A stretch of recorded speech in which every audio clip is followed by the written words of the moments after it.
ত্রয়োদশ জাতীয় সংসদ নির্বাচন উপলক্ষে টানা ৪ দিনের সরকারি ছুটি ঘোষণা করা হয়েছে।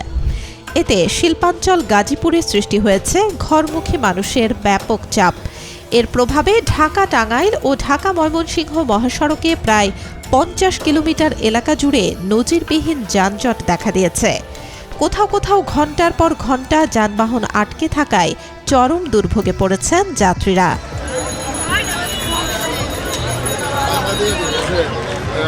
সকাল থেকে ঢাকা টাঙ্গাইল ও ঢাকা ময়মনসিংহ মহাসড়ক, টঙ্গী কলেজ গেট থেকে মাওনা চৌরাস্তা এবং গাজীপুরের ভোগড়া এলাকা থেকে কালিয়াকৈর বাইপাস পর্যন্ত দেখা গেছে যানবাহনের দীর্ঘ সারি। অধিকাংশ স্থানে গাড়ি চলছে ধীর গতিতে, আবার কোথাও সম্পূর্ণ থমকে রয়েছে।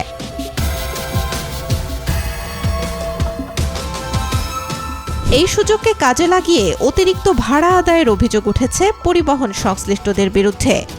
যাত্রীরা জানান, ভাড়া ৫০০ থেকে ৬০০ টাকা হলেও এখন ১২০০ থেকে ১৫০০ টাকা পর্যন্ত আদায় করা হচ্ছে। এতে ক্ষুব্ধ হয়ে গাজীপুরের চান্দনা চৌরাস্তা, মাওনা এলাকায় কিছু সময় সড়ক অবরোধ করে বিক্ষোভ করেন যাত্রীরা।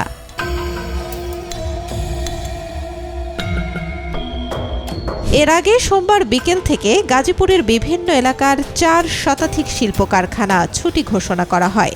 ফলে সন্ধ্যার পর থেকেই ঘরমুখী মানুষের ঢল নামে। বিশেষ করে দেশের উত্তরাঞ্চলের ২৬ জেলার প্রবেশ পথ হিসেবে পরিচিত চন্দ্রা বাস টার্মিনাল এলাকায় ছিল যাত্রীদের উপচে পড়া ভিড়।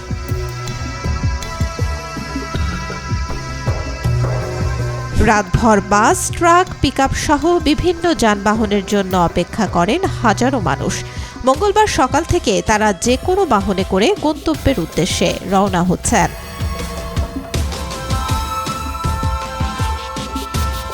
পোশাক শ্রমিকরা বলেন, ভোট দিতে গ্রামের বাড়ি যাচ্ছেন তারা, কিন্তু রাস্তায় ভয়াবহ যানজট আর কোনো গাড়িতেই ন্যায্য ভাড়ায় উঠতে পারছেন না। পরিবহন মালিকরা পুরো সিন্ডিকেট করে ফেলেছেন। তেমন কোনো তৎপরতা নেই প্রশাসনেরও।